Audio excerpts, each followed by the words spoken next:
नमो अरिहंताणं नमो सिद्धानं नमो आयर्यानं नमो वज्रायणं नमो सर्वसाहुनं मोक्षमार्गस्य नेतारं नेतारं कर्मभूततां ज्ञातारं विश्वतत्त्वानां वन्दे तद्गुणलब्धये।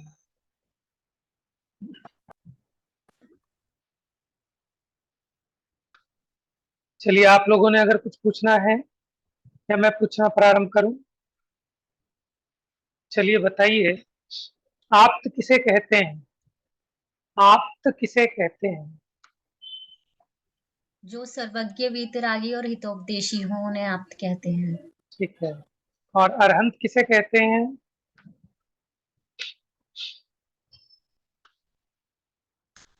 अरहंत किसे कहते हैं?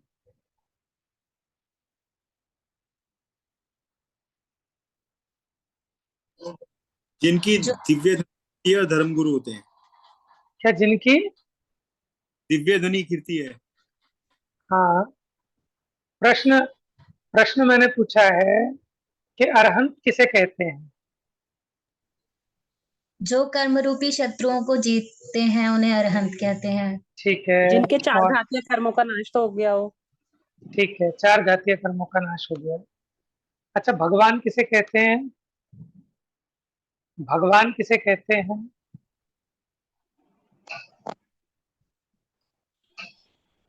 हम्म।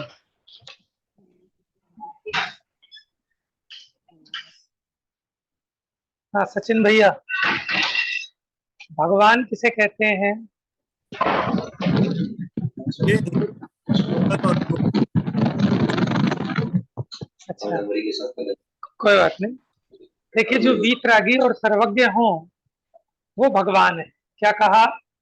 जो वीतरागी और सर्वज्ञ हो वो भगवान है। अब अगर हम एक हितोपदेशी लक्षण और ऐड कर दें,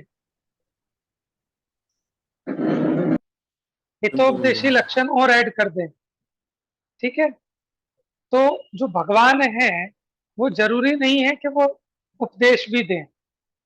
ठीक है, जरूरी नहीं है कि उनकी गंधकुटी बने या समोशरण बने। ठीक है, बचपन में बच्चों को पढ़ाते थे कि तीर्थंकर और भगवान में क्या अंतर है। ठीक है, तीर्थंकरों के पंच कल्याणक होते हैं, उनका समोशरण लगता है। लेकिन जो अरहंत हैं, उन सभी अरहंतों का, देखो, अरहंतों के पंच कल्याणक नहीं, लेकिन एक बात ध्यान रखना, जितने भी तीर्थंकर हैं वो अरहंत तो हैं, लेकिन सभी अरहंत तीर्थंकर नहीं है। बात समझ में आई?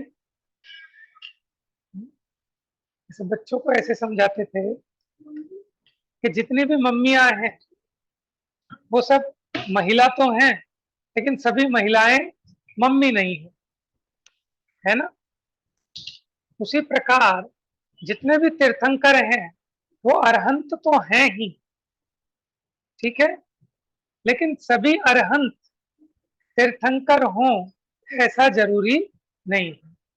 जैसे बाहुबली भगवान, भरत भगवान, राम भगवान मोक्ष गए हैं ना, हनुमान भगवान, ये सब मुनि बन के मोक्ष गए हैं।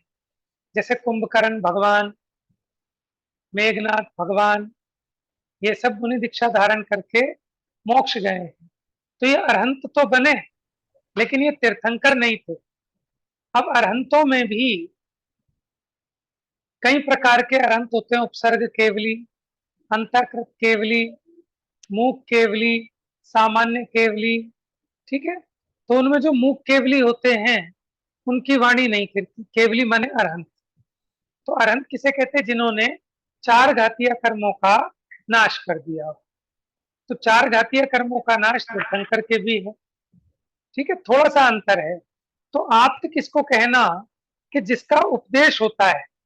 जो वीतरागी सर्वज्ञ तो है ही, लेकिन जिनका उपदेश भी होता है, ठीक है, उनको कहेंगे आप्त। तो तीर्थंकर तो आप्त होते हैं, तीर्थंकर तो आप्त होते हैं, लेकिन सभी अरहंत आप्त नहीं होते। बात समझ में आ रही है आपको? चलिए, आपका कोई प्रश्न था किसी का? चलिए जल्दी जल्दी पूछ लेते हैं। यहाँ जो 3 विशेषण बताए उसमें भगवान वीतरागी हैं, उसको बताने वाला विशेषण कौन सा है? कौन सा चरण है इन 4 चरणों में से जिससे आपको ये पता लगता है कि भगवान वीतरागी हैं? सेकंड चरण दूसरा भेतारम हाँ, भेतारम कर्म भूभ्रताम।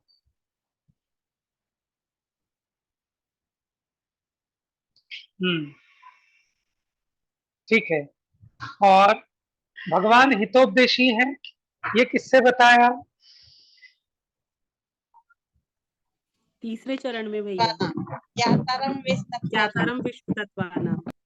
हमने पूछा है हितोपदेशी। वंदे तद्गुण लब्धे। नहीं जी, वंदे तद्गुण लब्धे का मतलब हम उनकी वंदना करते हैं ताकि हमें उनके जैसे गुणों की उपलब्धि हो। हमने पूछा है कि भगवान हितोपदेशी हैं, ये किस चरण से आपको पता चलता है? मोक्ष मार्गस्य नेतारम।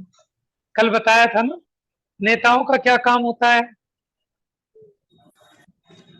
भाषण देना, उपदेश देना, है ना? लेकिन वो स्वयं मोक्ष मार्ग पर चले और दूसरों को मोक्ष मार्ग बताया, उन्हें तो नेता कहते हैं।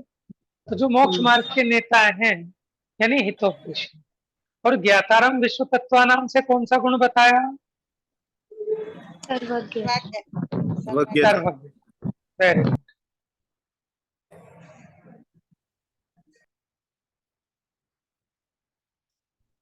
अब अन्य मतों का निराकरण भी हो रहा था इन्हीं से, कि जो नाना मत है जगत में, जो एकांत मानते हैं, उनका यहाँ खंडन हुआ।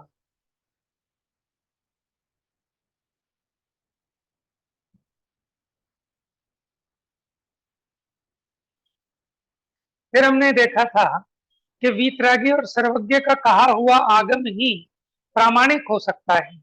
उसका रीजन क्या बताया था? कोई बताएगा? कि अगर वीतरागी सर्वज्ञ ना हो तो फिर उनका कहा हुआ सत्य हो ऐसा जरूरी नहीं। उसका रीजन क्या था? यदि वीतरागी नहीं होंगे तो पार्शियल हो सकते हैं, हाँ, और सर्वज्ञ नहीं होंगे तो उन्हें सारी नॉलेज नहीं होगी, तो कुछ बताएंगे आएगा, कैसे। कुछ नहीं आएगा। Very good. तो यहाँ बताया था ना, सूक्ष्म माने जो द्रव्य से सूक्ष्म है, जैसे परमाणु, ठीक है। अंतरित जो काल से दूर है, जैसे राम लक्ष्मण, ठीक है, आगे होने वाले भविष्य के तीर्थंकर, उसको कहते हैं अंतरित। और दूरवर्ती जो क्षेत्र से दूर है, जैसे स्वयंभू रमण समुद्र, ठीक है, सुमेरु पर्वत, नंदीश्वर द्वीप, तो इनको सर्वज्ञ के बिना कौन जाने, और जानेगा नहीं तो बताएगा कैसे? ठीक है, देखिए इंपॉर्टेंट बात यहां से पढ़िए आज। मैं पढ़ू भाई आज? हाँ पढ़िए। जो वीतराग सर्वज्ञ तो हैं, परंतु हम्म, परम हितोपदेशक नहीं है, वे हम्म। भी आप्त नहीं है, क्योंकि उपदेश बिना मोक्ष मार्ग की प्रवृत्ति चलती नहीं है। साक्षात उपकार तो वचनों से ही होता है, अतः सयोग केवली नामक 13वें गुणस्थानवर्ती वीतराग सर्वज्ञ और परम हितोपदेशक भगवान ही आप्त है।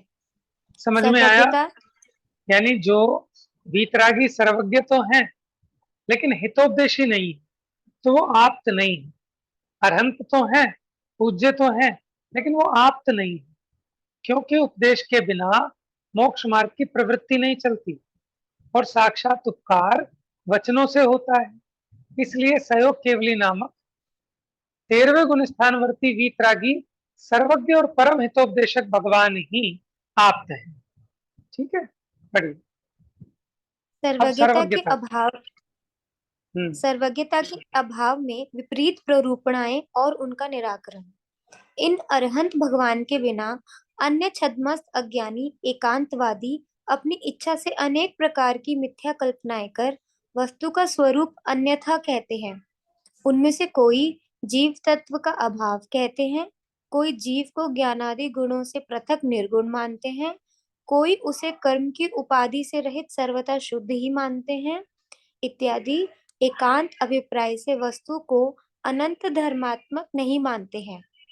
इनके अनुसार यदि जीव का सर्वथा अभाव ही माना जाए तो मैं सुखी हूँ, मैं दुखी हूँ, मैं ज्ञाता हूँ, मैं यह क्रिया करूंगा इत्यादि ज्ञान रूप विकल्प अचेतन देह के तो होते नहीं है। अतः यह स्वीकार करना ही होगा कि बुद्धि पूर्वक होने वाली सभी क्रियाएं आत्मा की ही हैं। पांच इंद्रियों के विषयों को आत्मा ही जानता है। आत्मा के बिना उन्हें पृथक पृथक कौन ग्रहण करेगा? आत्मा का सद्भाव प्रकट दिखाई देता है। बाल गोपाल आदि समस्त मनुष्यों को प्रत्यक्ष अनुभव में आता है। जीव का अस्तित्व मानते हुए भी कोई जीव और ज्ञान के अस्तित्व को सर्वथा पृथक कहते हैं।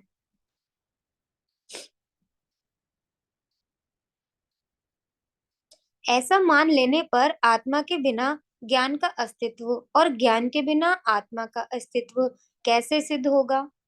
ज्ञान और जीव में गुण गुणी भाव की अपेक्षा तो भिन्नपना है, परंतु द्रव्य की अपेक्षा दोनों एक हैं। ज्ञान और आत्मा में प्रदेश भेद नहीं है। जैसे अग्नि और उसकी उष्णता वस्तु की अपेक्षा अभेद रूप है, उनमें प्रदेश भेद नहीं है। उसी प्रकार ज्ञान और आत्मा की एकता जाननी प्रदेशों की अपेक्षा भी यदि गुण गुणी सर्वथा पृथक पृथक हो तो उन दोनों का ही अभाव हो जाएगा। अतः गुण गुणी सर्वथा पृथक पृथक नहीं है। कोई गुण गुणी को एक मानते हुए भी समस्त जीवों को कर्म की उपाधि से रहित कहते हैं। ऐसा मान लेने पर स्पष्ट दिखाई देने वाली दरिद्र, लक्ष्मीवान, रोगी, निरोग, राजा, रंक, दुखी, सुखी, कुरूप, सुरूप, पंडित, मूर्ख, नीच कुली, उच्च कुली इत्यादि उपाधि रहित अनेक प्रकार की रचना सहित कैसे बनेगी? उपाधि सहित अनेक प्रकार की रचना कैसे बनेगी? समस्त संसारी जीवों को पुण्य पाप का फल प्रत्यक्ष ज्ञात होता है। यदि संसारी जीव को सर्वथा शुद्ध ही माना जाए तो दीक्षा, शिक्षा, व्रत, जप, तप आदि शुभ क्रियाएं निष्फल हो जाएंगी। अतः संसारी जीव को सर्वथा उपाधि रहित मानना योग्य नहीं है। इत्यादि रूपों देखिए, कल हमने गुण गुणी सर्वथा भेद रूप नहीं है, उसको समझाने के लिए एक एग्जाम्पल दिया था।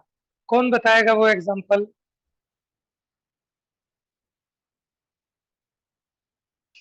हाँ जी, किसको याद है?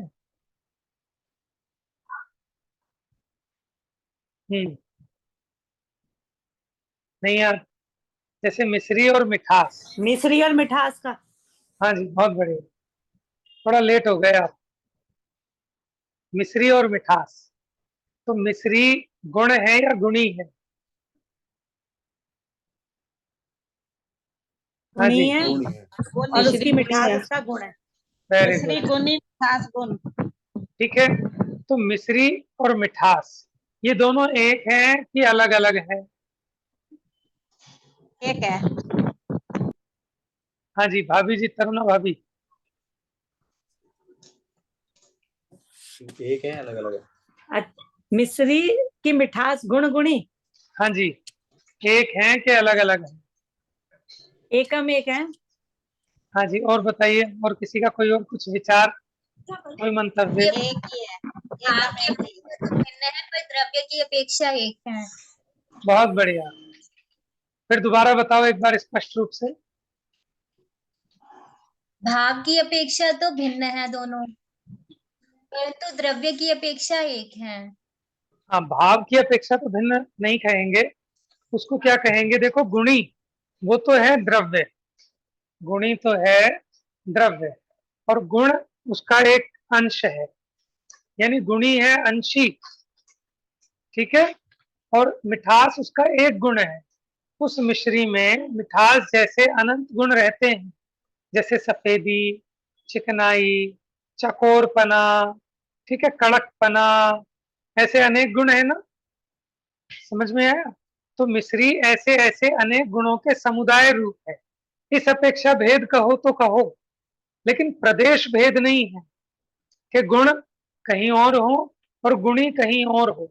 तो गुण के बिना गुणी नहीं रह सकता और गुणी के बिना गुण नहीं रह सकते। तो अब क्या हुआ कि हम तो ये कहते हैं गुण गुणी में कथनचित भेद है और कथनचित अभेदपना है, ठीक है, अपेक्षा है ना दोनों अलग अलग।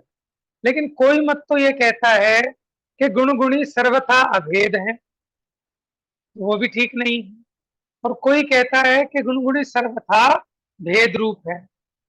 तो ये दोनों एकांत मान्यताएं मिथ्या है। तो सही मान्यता क्या है कि गुण और गुणी इस अपेक्षा दोनों भेद रूप है, लेकिन दोनों के प्रदेश अलग अलग नहीं है। जहां मिश्री है वहीं उस पूरे में मिठास व्याप्त है, लेकिन सिर्फ मिठास मात्र मिश्री नहीं है। जैसे आत्मा और ज्ञान में आत्मा और ज्ञान सर्वथा एक हैं या भिन्न भिन्न है? चलिए पहले बताइए, आत्मा और ज्ञान में से गुणी कौन है? आत्मा। आत्मा। ठीक है ना, और गुण ज्ञान गुण है। ज्ञान उसका गुण है। अच्छा, अगर आप ये कहो आत्मा और ज्ञान सर्वथा एक है, सर्वथा अभेद है, तो आत्मा और ज्ञान एक ही बात हो जाएंगे। तो फिर दर्शन, चारित्र, सुख, अस्तित्व, वस्तुत्व, प्रमेयत्व, ये जो बाकी गुण हैं वो कहाँ रहेंगे? ध्यान से फिर दोबारा से, आत्मा में तो अनंत गुण है, लेकिन आपने उस आत्मा को सिर्फ एक ज्ञान गुण मात्र ही माना, दोनों को सर्वथा एक माना ना, तो बाकी अन्य अनंत गुण कहाँ रहेंगे? क्योंकि एक गुण दूसरे गुण में नहीं रहता, एक गुण दूसरे गुण रूप नहीं होता। सफेदी सफेदी रूप रहती है, चिकनाहट चिकनाहट रूप रहती है, मिठास मिठास रूप रहती है।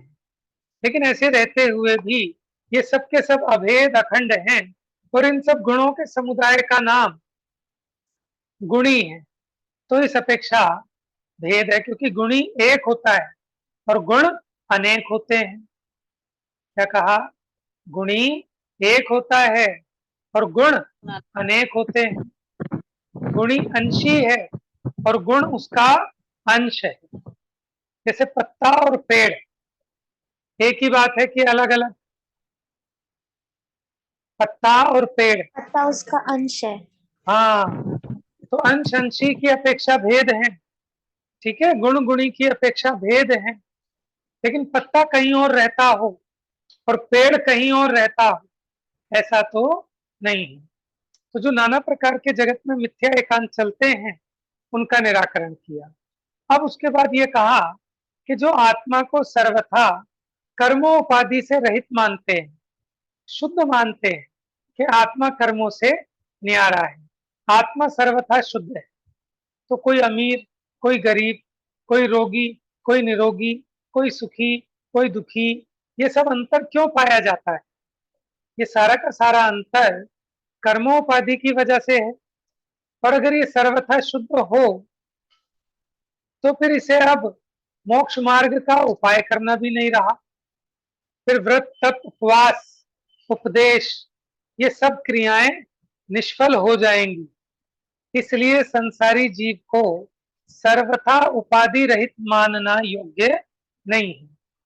ठीक है, जैन धर्म अनेकांतवादी है, ठीक है, तो वो कथनचित किसी अपेक्षा आत्मा कर्मोपाधि से रहित है, किस अपेक्षा? स्वभाव की अपेक्षा।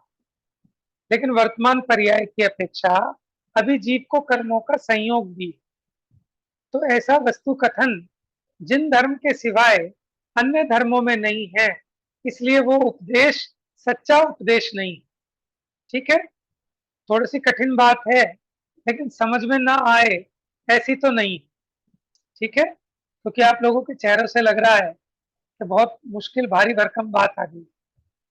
ठीक है, पहली बार सुनी होगी, बार बार सुनेंगे तो फिर याद भी रहेगा। चलिए आगे पढ़ते हैं। इत्यादि रूपों में अन्यवादी अपनी अपनी इच्छा अनुसार सर्वथा एकांत का आश्रय कर वस्तु का स्वरूप अन्यथा कहते हैं। अतः वीतराग सर्वज्ञ के अलावा अन्य का कहा हुआ आगम प्रमाण नहीं है। अन्यवादी मोक्ष का स्वरूप भी अन्यथा कल्पित करते हैं। माने यह इस मुक्ति का प्रकार है। स्वरूप भी गड़बड़ बताते हैं। कैसा बताते हैं देखो। सांख्यमती कहते हैं कि पुरुष का स्वरूप चैतन्य है।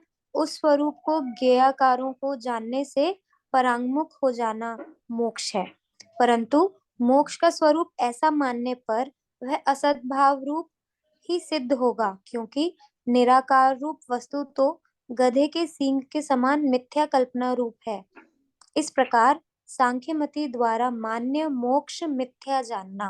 देखो क्या कहा वैसे कि सांख्यमती कहते हैं पुरुष माने आत्मा का स्वरूप चैतन्य है, तो उस स्वरूप का ज्ञेयाकारों को जानने से परान्मुख हो जाना, माने जब उसका ज्ञेयों को जानना छूट जाए तब उसकी मुक्ति होती है।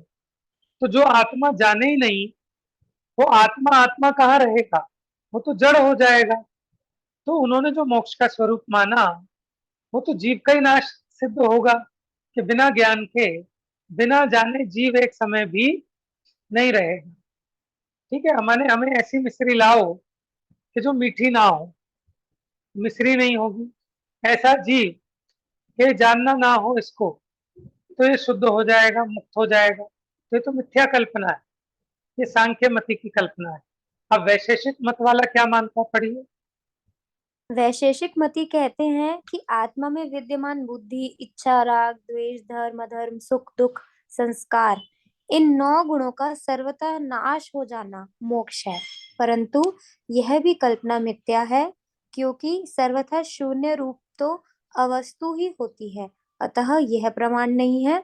इस प्रकार वैशेषिक मति द्वारा मान्य मोक्ष मिथ्या जानना। देखो वैशेषिक ने क्या कहा कि आत्मा में जो कुछ भी है, बुद्धि, इच्छा, राग, द्वेष, धर्म भी, अधर्म भी, सुख भी, दुख भी है और संस्कार। ठीक है, हम ये मानते हैं कि जो विभाव है, राग द्वेष है, उसका अभाव हो जाता है, लेकिन जो स्वभाव है, ज्ञान है, ठीक है, सुख है, धर्म है, वो तो मुक्ति में भी रहता है। अब तुम सारे गुणों का नाश मान लोगे तो फिर वस्तु ही नहीं बचेगी, वस्तु ही शून्य रूप हो जाएगी। तो इसलिए वैशेषिक मति जो मोक्ष का स्वरूप मानता है उसका भी निराकरण हो गया। क्योंकि हमने क्या कहा कि मुक्त जीव कैसे होते हैं, कि वीतरागी होते हैं, माने राग द्वेष से तो रहित हैं, लेकिन सर्वज्ञता सहित है ना, ज्ञानी है। चलिए आगे बौद्धमती। बौद्धमती ऐसा कहते हैं कि जैसे दीपक बुझकर प्रकाश से रहित हो जाता है, उसी प्रकार आत्मा का ज्ञान रूपी प्रकाश से रहित हो जाना मोक्ष है। अर्थात प्रदीप निर्वाण के समान आत्मा का ज्ञान से रहित हो जाना मोक्ष है। परंतु यह भी गधे के सींग समान असत होने से बौद्धमती द्वारा मान्य मोक्ष भी मिथ्या जानना। अच्छा आप ये बताओ, आपको ये समझ में आ रहा है गधे के सींग क्या होते हैं? किसने देखे हैं गधे के सींग? तो होता ही नहीं लगे। होते है नहीं जी, है, पक्का होते नहीं है, देखा है आपने ध्यान से? कल्पना में होते ही नहीं है। हैं? सुना बस। नहीं होते। ठीक है, लेकिन देखो हमारे यहाँ 3 नय है, ज्ञान नय, शब्द नय और अर्थ नय। तो अर्थ नय की अपेक्षा तो गधे के सींग नहीं है, लेकिन ज्ञान नय की अपेक्षा है, शब्द नय की अपेक्षा भी है। क्योंकि आप शब्दों में कहते हो ना गधे के सींग, तो ये शब्द नय की अपेक्षा उसकी सत्ता है। और ज्ञान में आपने सींग भी देखे हैं, चाहे किसी भी जानवर के देखे हो, और गधा भी देखा है। अब आप देखो अपने ज्ञान में आपको दिखेगा कि गधे के सींग, तो वो ज्ञान नय की अपेक्षा भले ही सत हो, लेकिन अर्थ नय की अपेक्षा असत है। खैर, तो यहाँ कहते हैं गधे के सींग समान असत है। जैसे गधे के सींग नहीं होते, उसी प्रकार जैसे आप कह रहे हो ऐसे वस्तु नहीं है। ठीक है, यानी अन्यथा है, झूठ है। चलिए पढ़िए आगे। अद्वैत वेदांतवादी कहते हैं कि जैसे घट फूट जाने पर घट का आकाश प्रकट हो जाता है, उसी प्रकार जब जीव के देह का अभाव हो जाता है, तब सभी प्राणी परम ब्रह्म में लीन हो जाते हैं। ब्रह्म का रूप आनंदमयी है, अतः वहां अनंत सुख है। वह सुख ज्ञान से ही ग्रहण होता है, इंद्रिय गोचर नहीं है। ऐसा सुख मोक्ष में प्राप्त होता है। इस प्रकार वेदांतवादी समस्त जगत में एक ही ब्रह्म की सत्ता मानते हैं, परंतु यह कहना भी उचित नहीं है, क्योंकि पृथक पृथक अपने स्वरूप में विराजमान संसारी जीव का परम ब्रह्म में लीन होना संभव नहीं है।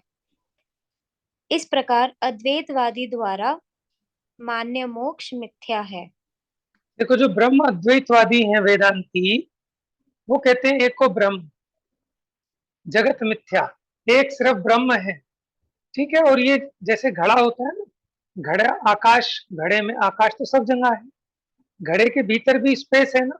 अब घड़ा फूट गया तो वो आकाश क्या हो गया, प्रकट हो गया। घड़े के अंदर जो स्पेस अवेलेबल था, घड़ा फूटने पर वो प्रकट हो गया। उसी प्रकार जब जीव के देह का अभाव होता है, देह रूपी घड़े का, तब ये आत्मा ब्रह्म में लीन हो जाता है। तो यह कहते हैं अनेक अलग अलग जीव हैं, सबके अपने सुख दुख न्यारे न्यारे हैं, तो सबके सब ब्रह्म में लीन कैसे हो सकते हैं? तो इसलिए जो मोक्ष कहते हैं ये भी मिथ्या है। अब नास्तिकवादी जो भूतवादी हैं, वो क्या कहते हैं? 5 भूतों से चेतना प्रकट होती है, ऐसा कहते हैं। पढ़िए। भूतवादी नास्तिक मती कहते हैं कि पृथ्वी, जल, अग्नि, वायु और आकाश, इन 5 भूतों के मिलाप से जीव रूप चेतना शक्ति प्रकट होती है। जैसे मद्य यानी शराब उत्पन्न होने में कारणभूत गुड़, बेर, महुआ, नीम के फूल आदि का संयोग होने पर उनमें मद शक्ति प्रकट हो जाती है।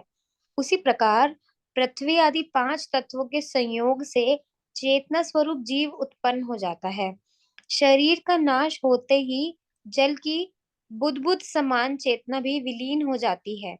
इस शरीर के पृथक अन्य कोई पदार्थ हमें ज्ञात नहीं होता, अतः शरीर ही आत्मा है। जैसे आकाश का फूल किसी ने देखा नहीं, कथन मात्र ही है, उसी प्रकार शरीर से पृथक जीव किसी ने देखा नहीं, अतः वह भी कथन मात्र ही है। जीव मरकर पुनः उत्पन्न नहीं होता, अतः शरीर से पृथक कोई जीव नहीं है। इस प्रकार नास्तिक मति जीव तत्व का अभाव बताते हैं। देखिए, बात समझ इस में आई संबंध आपको? में जैसे जो शराब बनती है ना, उसमें क्या कि गुड़, कुछ फ्रूट है ना, वो आपस में छोड़ दिए जाते हैं, और जब वो सड़ते हैं तो उनमें एक मद उत्पन्न करने की शक्ति आ जाती है, नशा उत्पन्न करने की। तो ये कहते हैं उसी प्रकार ही जो 5 भूत हैं, कौन से पंचभूत? पृथ्वी, जल, अग्नि, वायु और आकाश, इनके मेल से चेतना प्रकट हो जाती है। अब उदाहरण क्या दिया? जैसे गुड़, बेर, महुआ, नीम के फूल, उनको मिला के रख दो तो उनमें नशा उत्पन्न करने की शक्ति पैदा हो जाती है। तो वो कहते हैं शरीर से अलग कोई आत्मा नहीं है, शरीर का नाश होने पर आत्मा का भी नाश हो जाता है, और इन जड़ पदार्थों के मिलने पर चेतना उत्पन्न हो जाती है। वो कहते हैं शरीर से भिन्न आज तक आत्मा किसी ने देखा नहीं, और ये जीव मरकर दोबारा उत्पन्न नहीं होता, इसलिए शरीर से भिन्न कोई जीव नहीं है। ये उसका मत बताया। अब इसका रिप्लाई, जवाब बताइए। इस इस संबंध में उनसे उनसे कहते हैं कि हे भूतवादी, तुम व्यर्थ ही जीव की नास्ती कहते हो। पृथ्वी, जल, अग्नि, वायु और आकाश, इन 5 भूतों के संयोग से जीव होता है। तुम्हारा ऐसा मानना मिथ्या है, क्योंकि इन 5 भूतों से पृथक जीव है। शरीर जड़ है, जीव चैतन्य है। इन दोनों के गुण पृथक पृथक है। शरीर तो पूर्ण, मिलना, गलन, बिछुड़ना, इस पूर्ण गलन स्वभाव सहित स्पर्श, रस, गंध, वर्ण, रूप पुद्गलमय है, तथा जीव चेतना लक्षण रूप ज्ञान दर्शनमय है, अतः दोनों एक नहीं है। जीव का लक्षण चेतना गुण पृथ्वी आदि 5 भूतों से उत्पन्न नहीं हो सकता, क्योंकि जीव अमूर्तिक चेतन है और पृथ्वी आदि जड़ मूर्तिक अचेतन है। इनमें इनसे चेतना कैसे उत्पन्न होगी? मूर्तिक से मूर्तिक वस्तु ही उत्पन्न होती है। इस प्रकार इनमें जाति भेद होने से एकत्व नहीं है। इस देखो, संदर्भ में जीव और शरीर इनमें जाति भेद है। आत्मा अमूर्तिक है और शरीर मूर्तिक है। 5 भूतों से चेतना उत्पन्न नहीं हो सकती, क्योंकि जड़ से चेतना कैसे उत्पन्न होगी? चलिए पढ़िए आगे। इस संदर्भ में तुम्हारा मदिरा का दृष्टांत भी घटित नहीं होता, हम्म, क्योंकि गुड़ आदि के मिलाप से उत्पन्न मद शक्ति जड़ रूप ही है। जड़ से चेतना उत्पन्न नहीं हो सकती है। यदि इन 5 भूतों के संयोग से चेतना की उत्पत्ति मानी जाए, तो अन्न आदि को पकाने के लिए चूल्हे पर रखी गई हांडी में मिट्टी रूप में पृथ्वी, अंदर डाला गया जल, हांडी के नीचे जलती अग्नि, अग्नि को बढ़ाने के लिए की गई पवन और हंडी में ही विद्यमान आकाश, इन 5 का मिलाप होने से जीव उत्पन्न हो जाना चाहिए, परंतु वहां वह उत्पन्न नहीं हो रहा है। तर्क समझ में आ गया आपको? तर्क समझ में आया कि आपने जो दृष्टांत दिया मदिरा वाला, वो भी घटित नहीं होता। क्यों? तो जो उसमें नशा उत्पन्न हुआ वो भी जड़ रूप है। जड़ से चेतना उत्पन्न नहीं हो सकती। हाँ, उनके मिलाने से ज्ञान उत्पन्न हो जाए तब तो माने कि उनमें चेतना आ गई।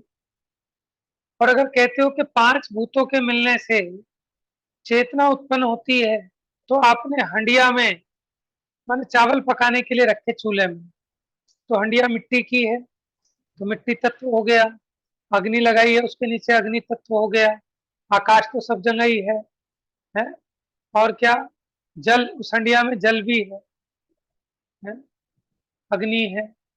और इस प्रकार इन 5 का मिलाप होने पर उसमें भी जीव उत्पन्न हो जाना चाहिए, लेकिन इससे तो जीव उत्पन्न होता नहीं। हाँ, और बताते हैं देह और आत्मा अलग अलग क्यों है? पढ़िए।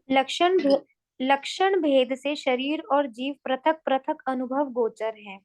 अनादि काल से कर्म संयोग के कारण इस जीव को शरीर का मिलाप हो रहा है, अतः व्यवहार न की अपेक्षा इसे मूर्तिक भी कहते हैं, परंतु द्रव्य जाति की अपेक्षा जीव अमूर्तिक ही है। इस संसार का कारण जीव की अशुद्ध भाव ही है, तथा वे कर्म संयोग से होते हैं।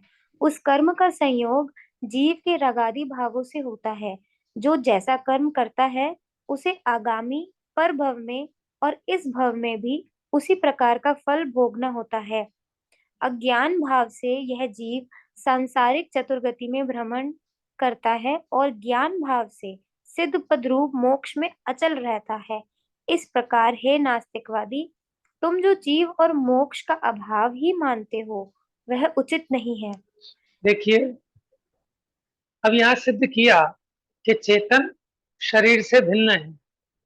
और देखो क्या कहा, अनादि काल से कर्म का संयोग है जीव को, इसलिए शरीर का मिलाप हो रहा है। इसलिए व्यवहार से आत्मा है तो अमूर्तिक, लेकिन अनादि से कर्म के संयोग में है, शरीर के संयोग में है। इसलिए व्यवहार से इस जीव को, माने संसारी जीव को मूर्तिक कहते हैं। लेकिन द्रव्य की अपेक्षा, जाति की अपेक्षा जीव तो अमूर्तिक ही है? अब इस संसार का कारण जीव का अशुद्ध भाव है, और वो अशुद्ध भाव कर्म के संयोग से होते हैं, और कर्म का संयोग जीव के राग द्वेष भावों से होता है। तो जो जैसा कर्म करता है उसे आगामी पर भव में और इस भव में वैसे फल भोगना पड़ता है। संसार में ये जीव दुख पाता है, 4 गति में भ्रमण करता है अज्ञान से, और ज्ञान भाव से सिद्ध पद को प्राप्त होकर मोक्ष में अचल रूप रहता है। तो हे नास्तिकवादी, तुम जो जीव और मोक्ष का अभाव मानते हो वह उचित नहीं है। देखो, इसकी शेष चर्चा तो कल चलाएंगे, टाइम 2 मिनट बचे हैं। अगर आपका कोई प्रश्न भैया है मैं तो एक आप डाउट पूछ पूछिए लूं? पूछिए। आप एक बार ऊपर करेंगे, वो जो वेदांत मती वाला था पैराग्राफ। ये अद्वैत वेदांती कहते हैं। हाँ, तो जैसे अभी तक जो ऊपर बौद्ध मती चले, सांख्य मती चले, इनका समझ में आया कि इन्होंने अच्छे गुण और सब कुछ ही खत्म करने को कहा कि जीरो ज़ेन वाली स्टेट जो ये कहते हैं बौद्ध मती में कि ज़ेन प्राप्त हो जाता है। लेकिन वेदांत मती में तो यही बोला है ना कि घट का फूट गया और आकाश प्रकट हो गया।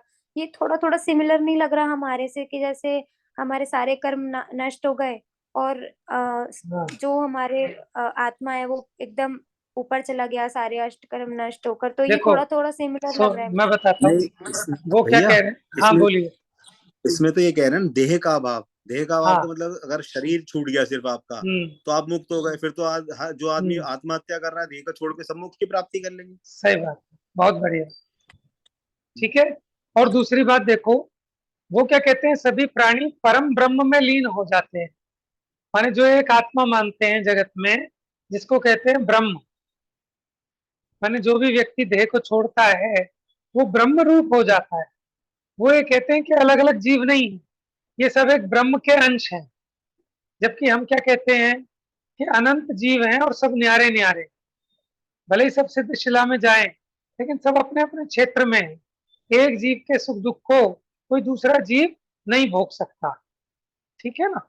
इसकी विशेष चर्चा जाननी हो तो मोक्ष मार्ग प्रकाशक 5वां अध्याय, 5वें अध्याय में ये जो अन्य मत हैं इनका निराकरण किया है, इनकी क्या मान्यता है संक्षेप में। बाकी ये न्याय शास्त्रों का विषय है, तो हमें ज्यादा गहराई में नहीं जाना, सामान्य सामान्य थोड़ा ज्ञान कि हम अगर अनेकांत रूप ना माने तो क्या गड़बड़ होगी। ठीक है, और बताइए, और किसी का कोई क्वेश्चन?